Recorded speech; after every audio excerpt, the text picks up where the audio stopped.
নমস্কাৰ বন্ধুসকল, স্বাগতম জনাইছোঁ আপোনালোকক ইউটিউব চেনেল যান্ত্ৰিকতালৈ। মানে গোটেই পৃথিৱীতে যদি 1 মিনিটৰ কাৰণে ইণ্টাৰনেটটো বন্ধ হৈ যায় তেতিয়া কি হ'ব? বহুতে ভাবিব যে 1 মিনিটহে 60 ছেকেণ্ড সেনেকৈয়ে গুচি যাব, তাৰপিছত আকৌ কণ্টিনিউ হ'ব। কিন্তু আচলতে নহয়, 1 মিনিটতো বহুত কিবাকিবি ঘটি আছে আৰু 1 মিনিট ইণ্টাৰনেটটো যদি বন্ধ হয় তেতিয়াও বহুত কিবাকিবি ঘটিব। আজি আপোনালোকক এই বিষয়ে মই কিছু কথা ক'ম, তেনেহ'লে বলক অকণমান পলম নকৰি আমি ভিডিঅ'টো আৰম্ভ কৰোঁ। সমগ্ৰ পৃথিৱীতে যদি 1 মিনিটৰ কাৰণে ইণ্টাৰনেটটো বন্ধ হৈ যায় আৰু 1 মিনিটত গ্ল'বেলি মানে গোটেই সমগ্ৰ পৃথিৱীতে যিমানখিনি চাৰ্চ হয় নেটত ইণ্টাৰনেটত, সেইখিনি যদি আমি মানে পূৰাবলৈ যাওঁ, সেইখিনি পূৰাওঁতে আমাৰ যদি পাৰ ডে আমি প্ৰত্যেক দিনে যদি 100বাৰকৈও 100টাকৈও চাৰ্চ কৰোঁ, তেতিয়াহ'লে আমাৰ সেই গোটেইখিনি পূৰাবলৈ 1 মিনিটত হোৱা চাৰ্চখিনি পূৰাবলৈ 120 বছৰ লাগিব। আৰু সেইটোতো অসম্ভৱ, আমিতো নোৱাৰোঁ 120 বছৰত সম্পূৰ্ণ কৰিবলৈ। তাৰপিছত আহিলে আমাৰ মেইল। আমাৰ 1 মিনিটত যিমানখিনি মেইল পঠিওৱা হয় সেইখিনিতো নাযাব, কাৰণ যিহেতু ইণ্টাৰনেটটো বন্ধ হৈ যাব 1 মিনিটৰ কাৰণে। তেতিয়া নগ'লে কি হ'ব? সেই মেইলখিনি যদি আমি চিঠিৰ আকাৰে পঠিয়াবলগীয়া হয়, তেনেহ'লে আমাৰ ইণ্ডিয়ান পষ্টৰ সেইখিনি সম্পূৰ্ণ কৰি পঠিওৱালে 5 বছৰ লাগিব। 1 মিনিটত যিমানখিনি মেইল যাব সেইখিনি আমাৰ ইণ্ডিয়ান পষ্টে চিঠিৰ আকাৰে পঠাই মানে শেষ কৰিবলৈ 5 বছৰ সময় লাগিব, য'ত মানে কি 5 বছৰটো আমাৰ চৰকাৰো সলনি হৈ যায়।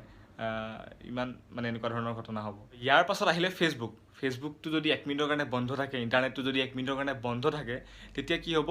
ফেচবুকত 7 লাখতকৈও অধিক মানুহে লগ ইন কৰিব নোৱাৰিব, লগ ইন নকৰিব।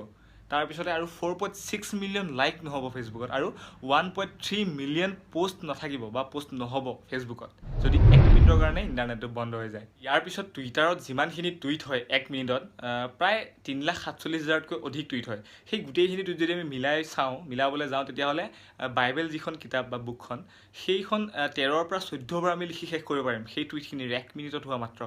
ভাবক আপোনালোকে। ইয়াৰ পাছত আহিলে আমাৰ সকলোৰে প্ৰিয় হোৱাটছআপ। যদি 1 মিনিটৰ কাৰণে ইণ্টাৰনেট বন্ধ হয়, হোৱাটছআপত বাৰু কি হ'ব? হোৱাটছআপত প্ৰায় 1,38,000 ভইচ মেছেজ চেণ্ড নহ'ব, আৰু 48,000 ফটো চেণ্ড নহ'ব, আৰু 2,08,00,000 মেছেজ চেণ্ড নহ'ব যদি 1 মিনিটৰ কাৰণেও ইণ্টাৰনেটটো বন্ধ হৈ যায়। ইয়াৰ পাছত আহিলে ইউটিউবটো যদি 1 মিনিটৰ কাৰণে বন্ধ হৈ যায় তেতিয়া কি হ'ব? ইউটিউবত মানে 1 মিনিটত যিমানখিনি স্কেন হয় ভিডিঅ' বা কণ্টেণ্ট, সেই গোটেইবোৰ যদি আমি মিলাবলৈ যাওঁ, তেতিয়াহ'লে ৱৰ্ল্ড ৱাৰ 3 বাৰ শেষ হ'ব। সেইখিনি সময়ত যিমানখিনি মানে ভিডিঅ' বা কণ্টেণ্ট স্কেন হয় 1 মিনিটত, 3 বাৰ ৱৰ্ল্ড ৱাৰ শেষ হৈ যাব। ইয়াৰ পিছত ইকনমিকেলিটো প্ৰভাৱ পৰিবই, কাৰণ 1 মিনিটত কিমান কি ঘটিব তাৰ বাবেতো ইকনমিকেলি প্ৰভাৱ বহুতখিনি পৰিব।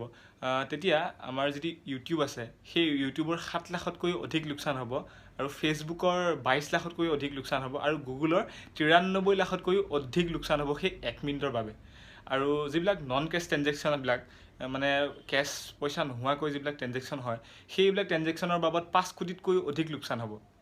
আপোনালোকে হয়তো গম পালে যে কেনেকুৱা কি হ'ব 1 মিনিট ইণ্টাৰনেট বন্ধ হ'লে। 1 মিনিট একদম সৰু যেন লাগে, 1 মিনিট 60 ছেকেণ্ড পিটিককৈ গুচি যায়, কিন্তু আচলতে তেনেকুৱা নহয়। 1 মিনিটতো বহুত কিবাকিবি ঘটে, আপোনালোকে গম পালে। আৰু যদি ভিডিঅ'টো ভাল পালে তেনেহ'লে ভিডিঅ'টো লাইক কৰিব আৰু কমেণ্ট কৰি জনাব কেনে পালে, আৰু লগতে এনেধৰণৰ ভিডিঅ'সমূহ পাই থাকিবলৈ মোৰ চেনেলটো ছাবস্ক্ৰাইব কৰি ল'ব। ধন্যবাদ।